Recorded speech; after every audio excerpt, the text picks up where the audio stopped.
Let's see if adding pure non-promotional content will increase the overall results of your welcome experience. Imagine just like real life stories, tales. If it's like kitchen products, tales from the kitchen. Let's say your product was like home furnishings, tales from the bedroom. That's gonna get some clicks, right? Use content from customers. You can do multiple in one message that just tells a story about how the product fits in with someone's life. If you can get inside someone's imagination, you have infinite budget. There is no budget that matches all of the things that someone can imagine.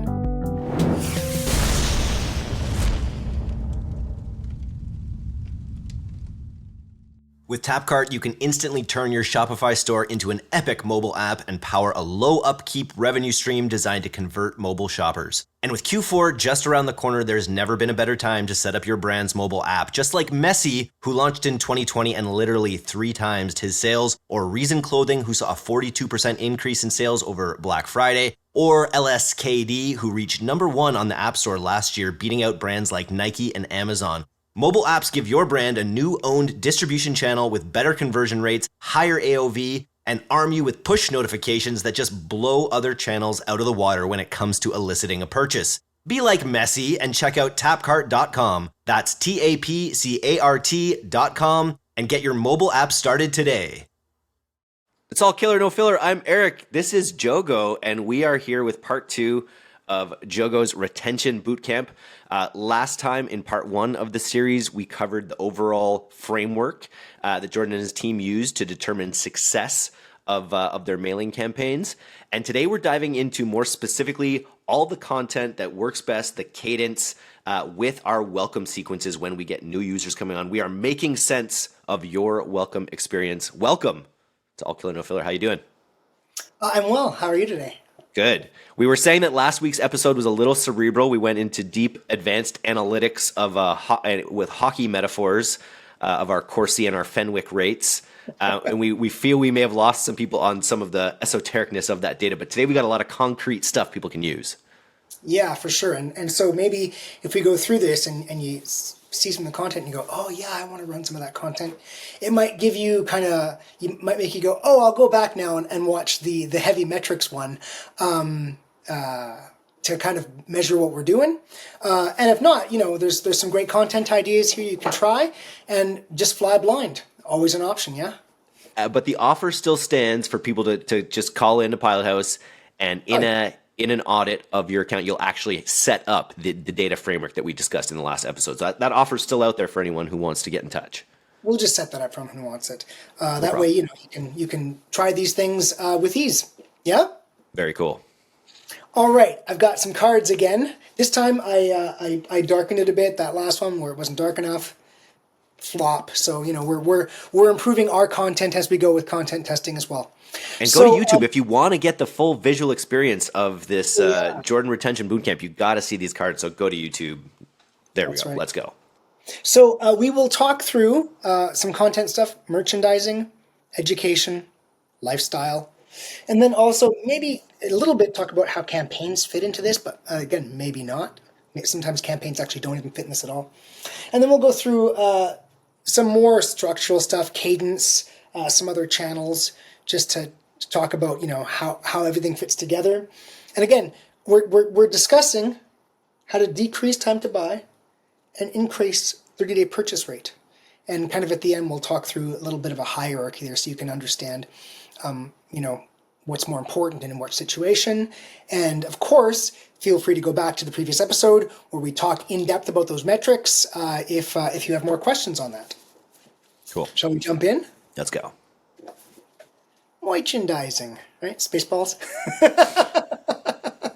So, look, this is just a little 4-email sequence. Now, we're going to go through a whole lot of different emails, but what's this whole thing about? It's for selling products. We're talking about selling products. A lot of this would still transfer to services, but this is very product focused. So let's just talk through how we would maybe merchandise over 4 messages, kind of really create a core for all of this. So message 1, you start with your coupon. Of course, this is like 10% off or whatever is 15%. That's how this sequence always starts. And then top total margin product. So let's do a product feature on the product that is driving you the most margin. This is generally like your whale product. That's what people show up to buy. Let's explain it to them, right? Feature that. And get into the brand promise. I would recommend don't really go into yet like how it's manufactured and stuff like that. Start with, the brand. Why are you there for them? Why are they interested in you? Really explain that. If you explain that well, they'll read more messages. If you don't convey this, you haven't dug into their mind. We'll do a Don Draper quote later on to really drive that home. And then reviews or CGC. Close it off with that. Right? So there's a nice tight little message. Yeah. It's funny. I would have thought the why would go first. My instinct would be to put like, hey, here's why you're here. But you're saying lead with the coupon because that's really because money talks. Well, on this message. So on this first message, this is the general format that we're talking about is they fill out a form that says, get this off. And then the first message. Got it. Says, so this is like the spinning wheel. Got it. Get this off. Right? Yep. Here's that deal. And of course you can play with moving your brand promise above your first product. You can play with that. Yeah. Right? This is a merchandising sequence, so I'm really focusing here on merchandising the products. Yeah. Let me go message 2. Second message. This time we don't lead with the coupon. Now, what some people on my team, they'll actually still put the deal in a little thin kind of bar right at the top of the message, just so they know that coupon's still there. But I mean, you don't want to get gap syndrome, the gap where everything is just like everything you see is 40% off, and it's just really places your brand, in a bad light. You don't want to be dependent on that too, and as your only draw. You don't want them to only see deal. So so this time again, maybe thin bar line up top. Just put the code so they can see it. But then you lead this time with top individual margin product, and I'll just say you can play around with swapping it. The top individual margin product, that's like your biggest, most expensive thing, right? So I actually sometimes like leading this with this. Put your best foot forward. Show them your premium thing, your reason, your raison d'être or whatever, right? Show that one. But again, this one is generally going to sell better. You're showing them the one that they came for. So this time we're going to say, hey, lead second message. Lead with this more premium product. And here, now we'll get into some product merchandising. These two are generally, let's assume these are kind of from the same category. So this product merchandising would probably match for this as well in this hypothetical situation. And so now we would go into really start describing why that product line is so great. And we'll talk through more ideas. We'll be more specific in a couple of different sections. We're just showing order for merchandising right now. And then, guarantee warranty. So really things that are going to get them over the finish line. Make sure you educate them on that. And then finally, there's that coupon code. So still educate them on that. But again, they already know it's there. So don't waste your real estate on that. Yeah? Yep. Message 3, 4-message sequence. So now, secondary category. Introduce them further down the catalog. Now, importantly, this is like discrete. We're not using dynamic merchandising here. Because the welcome series, use dynamic stuff on emails people are going to receive more than once so that it freshens it up. But we're like hard coding this. So we're introducing them to the catalog thoughtfully. And that way we can put in, it's like a category feature, or maybe it's a product from a secondary category, and really spell out some features and benefits. And again, so some more product marketing. But now we got new kinds of product marketing because we're further down the catalog now. Do review CGC again, close it off with the coupon, right?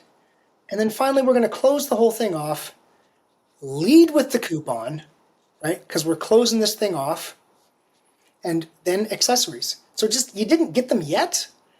So try to get them on some side stuff. They might be at your brand. They're already using that. They're already in that category. Get them on some side stuff, Which could then be want lower to charge. ticket as well, right? Lower Yeah, commitment, lower, yeah. you're cheap. This is no more shirts and pants. Go with ties, right? You know, do it. Try dynamic. Now here, try dynamic bestsellers because you've tried your main category, secondary category, accessories. Just get them on a bestseller, and then close it off with whatever reviews, CGC guarantee, free shipping, whatever. Just close it off there, and you've got a 4-message sequence that introduced them properly to your whole catalog, your brand, and did the product marketing that goes with it. Yeah. And now tell me about these emails. These are beautifully designed HTML emails generally. Is that what we're like what is the actual design that goes into these types of emails? Do they look like newsletters? Sure. No, these are merchandising. So you kind of got your hero, and you maybe do some side by side, like some right, left, right. There's uses for HTML and for full design. We do a lot of full design because people want full design.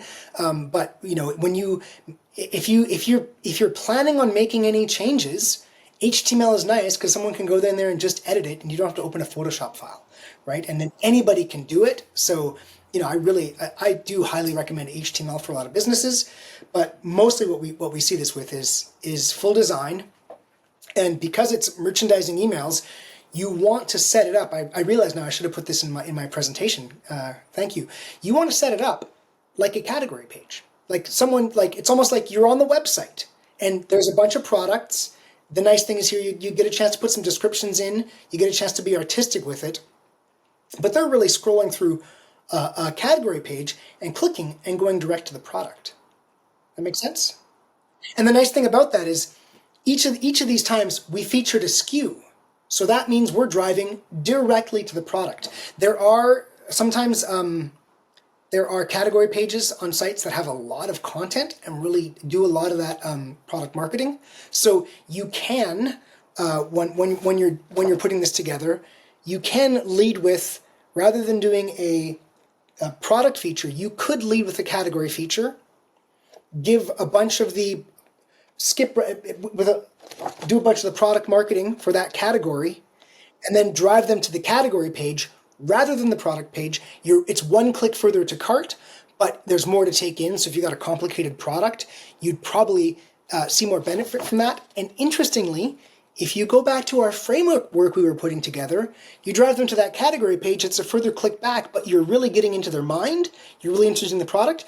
You may see, while the time to buy might decrease a bit, you may see an increase in your 30-day purchase rate because you've taken the time to educate your user, which is where we're going to go next. Nice. Answer your question? Yes. All right. Educational emails. So this is originally what I was thinking of when I thought about this kind of 3-part series, is like, what is the opposite of dumping them a coupon? Yeah. Right? Can I ask one more question? Sorry to interrupt. Could I ask one more question about the welcome series? I don't know if we're going to get into cadence of all of these different ones after the fact, but what is the cadence of that 4-email welcome email sequence? Is that every other day? Is that once a day? Is that once a week? What is that cadence? Yeah, look, default, sure, every other day, but we're going to definitely discuss that in detail when we get to the cadence section. But if I had to say something, set it up, every second day. Lots of research I've done shows that usually by the 3rd welcome message, someone's made their first purchase. So 4 welcome messages is enough, although we're talking about how to beef that up. But here's the skeleton for the first 4. But look, that's the thing. It's like, is 2 days, is every second day like magically the right cadence? No, you're only going to know that by actually testing. Okay, so we're going to educate. So don't bury this. Don't bury this stuff. Let's make some dedicated emails and do real marketing, right? Rather than like, here's a coupon. Let's market our product. So, how the product works. Like, imagine we put together an email that just explains our product, right? How the product is built. So Here's some pictures of our manufacturing facility in Italy, right? Or in Oregon. We're like building our bikes ourselves in Oregon. Let's talk about how it's built, right? How it helps. So look at common uses. Pain point and resolution. You know the videos, the telemarketing videos where the person walks in the front door and is falling all over the shoes and it's in black and white. Wow. And then, but oh, wait, magically there's the super shoe wall and it folds out and you can put all your stuff in there and you're no longer tripping and oh, you can take it camping and you can, all your muddy boots. That is classic pain point resolution where first you show the person in black and white falling over the shoes and then you show the product. So maybe talk about how it helps and really do some pain point and resolution and make a message. Why not make a message that's really well designed and really well thought out that does this? What's in it? Talk about components and or ingredients, you know, whatever's appropriate. And it's got a subject line that says this. It's got a headline that says this. It's not just buried under some other message. You're really taking the time to explain to them what's in the product. And then ultimately, what's all this supposed to do? If you did imagine you do like an educational series. We did 4 messages here, and we put together another 4 messages. And they kind of go out interspersed. They got a different design, so someone gets it and opens it up and goes, oh, it's another one of those educational emails, right? They're getting really into your content. The whole purpose of this, maybe whatever, few educational messages is, why is this better than whatever I get at Walmart, right? So that's what you're trying to do here. That's your North Star for these educational messages. And like I say, put together a few and give them a separate look and feel. And of course, put a product at the bottom. But these were your merchandising messages where you're trying to sell the products. These are, of course, going to be your winners. These are the ones that are not going to be winners individually, but they're going to make the team score, as we discussed, and you're going to see an increased 30-day purchase rate. Yeah? Amazing. These are your dependable defensemen that may not score a lot, but are really, really contributing to shots. You really do pass it forward. Yeah, so when exactly. you send out that one that leads with the coupon and just scores it, he was cherry picking up there. Sniper was cherry picking. I'm a defenseman, so you got to get it out of your zone, which is what these emails seem to do. Yeah, exactly. Lifestyle, right? So imagine just like real life stories, tales. If it's like kitchen products, tales from the kitchen. People will be into that, right? And then let's say your product was like home furnishings, tales from the bedroom. That's going to get some clicks, right? So you're actually talking about use content from customers, break it out multiple. You can do multiple in one message that just tells a story about how the product fits in with someone's life. Or lifestyle in fashion, like a look for each season. The neat thing about that is you can talk about how certain garments can carry out throughout the year. The nice thing about a look for each season is even though it's evergreen and can sit in your welcome email and go forever, it has something for whatever season someone is in when they get your welcome series. So it's a sneaky season-specific evergreen, right? It lasted so long that ... right? Talk about how durable it is. Or I was able to get rid of ... which is versatility. If you got durability and versatility, that's your y-axis and your x-axis, right? Time and applicability. So build try a life cycle series. Put together a few emails that really spell this out. A few messages, right? Give it maybe a separate look and feel, so someone realizes, oh, I'm in this kind of little life cycle sequence. And the bottom line here is let them see their life with your product. Find a way to let them see their life. And here's that great little Don Draper paraphrase. I can't remember exactly what he said, but when I heard it, it was so poignant. If you can get inside someone's imagination, you have infinite budget, right? There is no budget that matches all of the things that someone can imagine. So all you want to do is get that started here, right? It's kind of interesting, isn't it? It is. It's future casting. It's sort of like imagining what your life will be like when you bring this product into your life in a way, right? Absolutely. Which is what all manifestation is about, being able to help visualize what you're going to be in the future, how you're going to feel in the future. And if you can get that across in these emails. And don't bury it down here. Don't bury it on like the third section of email 3. Like, here's the point here, tying back to our earlier discussion, is let's see if adding pure non-promotional content will increase the overall results of your welcome experience. Then we'll get into some of this structural stuff, play with cadence. So look, I had just said, look, if you're going to do something, do every second day, whatever, right? But let's play with this idea for a second. Send an email every day. Why not? Of course, I have heard, oh well, people are going to opt out, or this or that. It's going to scare people off. Well, wait a second. We're measuring time to buy exactly, and we're measuring purchase rate exactly. So you're going to know if this is ruining the experience. It can drive some opt-outs. I will say, I guess we'll skip ahead. We'll skip ahead a slide. Half of any list is stale prospects that never buy. So I wouldn't sweat too much about opt-outs in the welcome series, right? Like this is the chance to get them to buy. So you can play with the idea of just scheduling a message that goes every day, right? And you need a lot of welcome messages for that. You don't want to just put out a bunch of crap. You got to put out some good messages. But that might really draw forward that time to buy. I see that very rarely. Now you can watch and you'll know in the secret, you'll see when it starts to fall apart, like when it starts going south, and then you can space it to 2 or 3 days a message. Why not, right? Also, conversely, you could stretch it out because you find that maybe it's all specific to every brand, and you have your time to buy.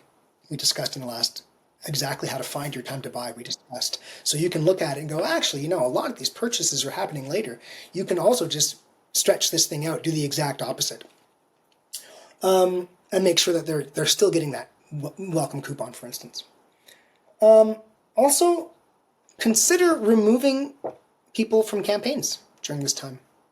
If you put up an exclusion segment that says if they've subscribed or had a first activity in the last 21 days, and or they purchased in the last 21 days, whatever, just block them from your welcome series. Because here's the philosophy behind that.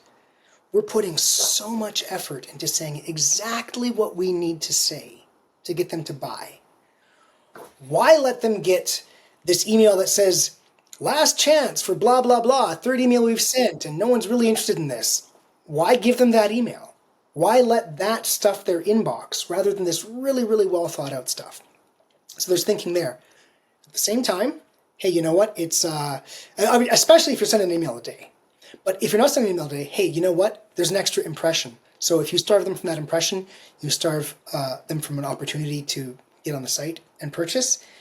And you would need to use the metrics from last week to really know what the result of that change was. Channels. Yeah? So, look, retargeting offer. If someone's in retargeting, they may have filled out your pop-up, and you could also just, if your list is big enough, you could just take that people who've signed up recently and plug them into something else. But let's just make sure you're working properly with your brothers and sisters on the ads team to like make sure the two are harmonized. Click to SMS concierge. You can.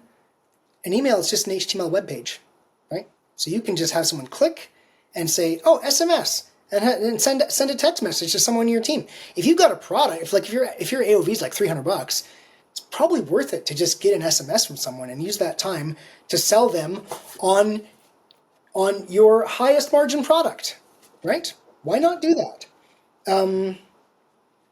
And of course, that's this weird touch point. You would need to have the measurement system from last week to really understand how that weird SMS back and forth is affecting your overall time to buy and purchase rate. Duplicate all welcome messages with an SMS, and maybe not if you're sending an email every day, but let's mirror everything and make sure you're really using SMS, because again, you know what? If they don't buy during welcome, probably never going to buy. Don't take your foot off the gas here. And then this is interesting. Look at build copy based on common organic entry pages. Find out why they're hitting your site, and build that in here.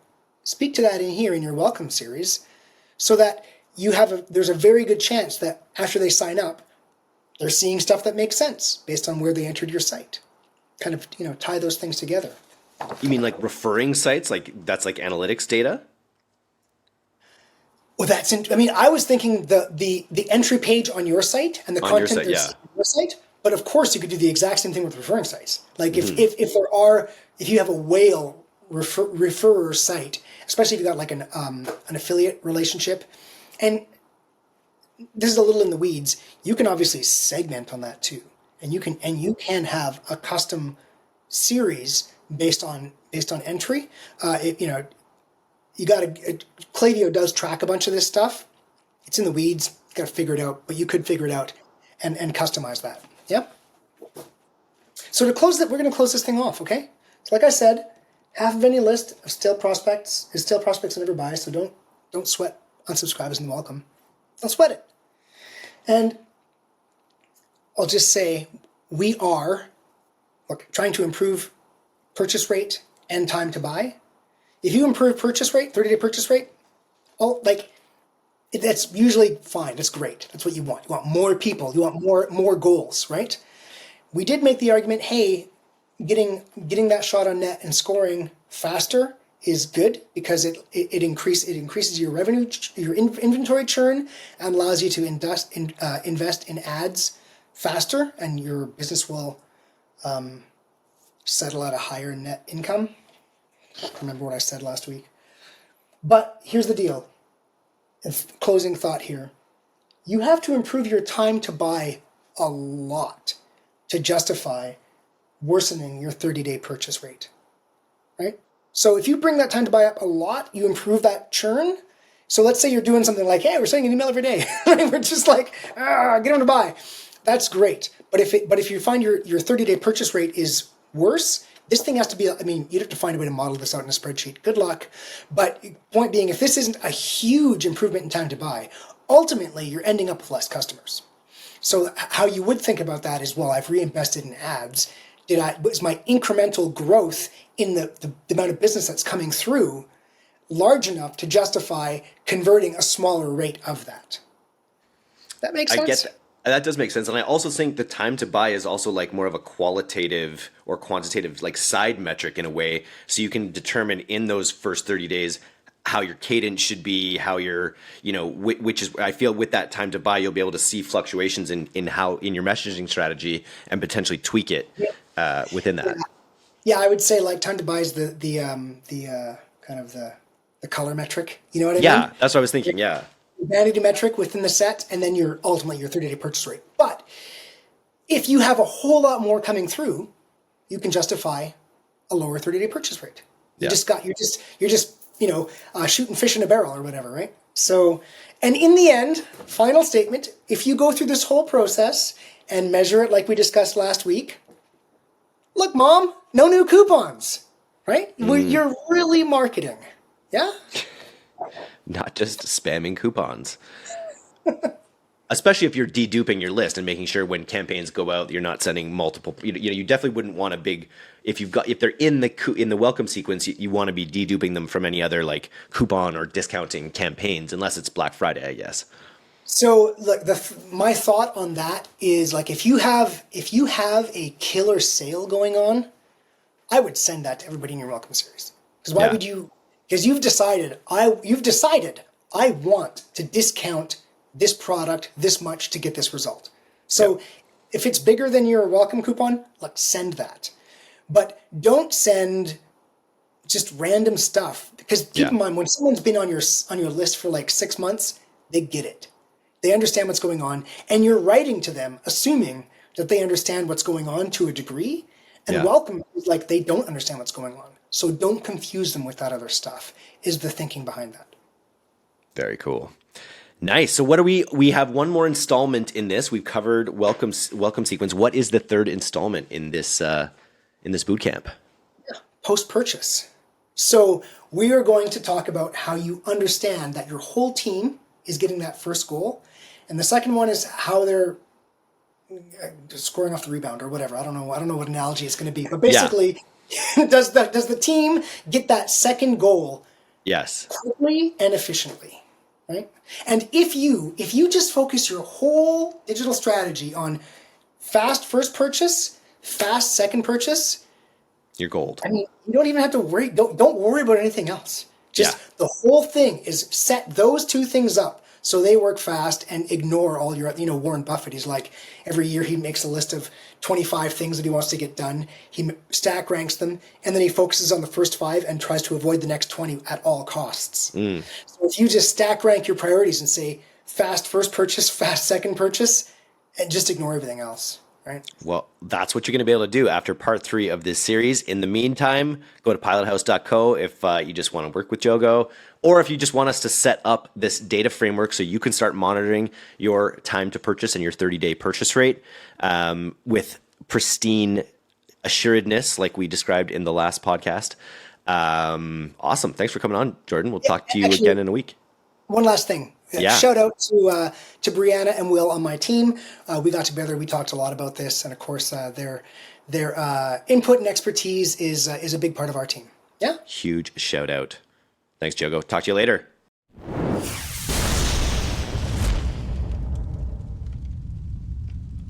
Thanks for listening to today's episode. If you're not getting the D2C newsletter, you can subscribe for free at directtoconsumer.co. And if you want to learn more about Pilothouse's all-killer, no-filler services, take off to pilothouse.co. I'm Eric Dick, and this has been the D2C Podcast. We'll see you next time.